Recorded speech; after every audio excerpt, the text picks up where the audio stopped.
It is Delhi's biggest battle. A massive spike in COVID cases and rapidly dwindling hospital beds. No city, not even in the United States, is seeing the growth in COVID cases that the national capital is seeing. Since November beginning, Delhi's COVID numbers are among the 10 worst globally. Delhi's current average daily new cases dwarf even cities like New York and Sao Paulo in Brazil. Seeing the dire situation on the ground, the centre has joined forces with the Delhi government. Paramilitary medical staff are being airlifted to the capital to counter shortage of doctors in Delhi. The Delhi government remains hopeful of containing the COVID crisis. First wave जून में आई थी, second wave सितंबर में आई थी और third wave ये जो नवंबर में चल रही है, इसका पीक तो जा चुका है। आज मैं कह सकता हूं, डेफिनेटली आपसे कह सकता हूं कि डेफिनेटली वेव का जो पीक था, पीक इज गॉन। अब धीरे धीरे ये कम आएगी। Of particular concern is availability of ventilators.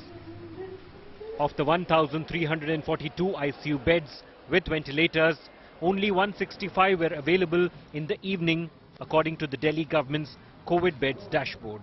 Private hospitals are the most in demand. Delhi's Sir Ganga Ram Hospital has no ICU beds available. Same is the situation at top private hospitals like Indraprastha Apollo and Max.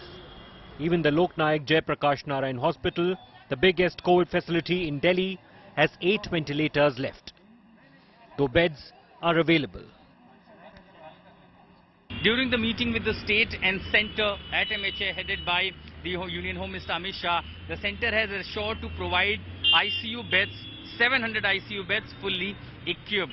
Looking at the number which are in a surge in the capital for last few days, there will be more need of ICU beds. But at the moment, where the government says it has available of beds and wards around 7,900 in its own stock, private hospitals have wards, but there is lack of ICU. The centre is now rushing to add 750 ICU beds to capital's existing capacity.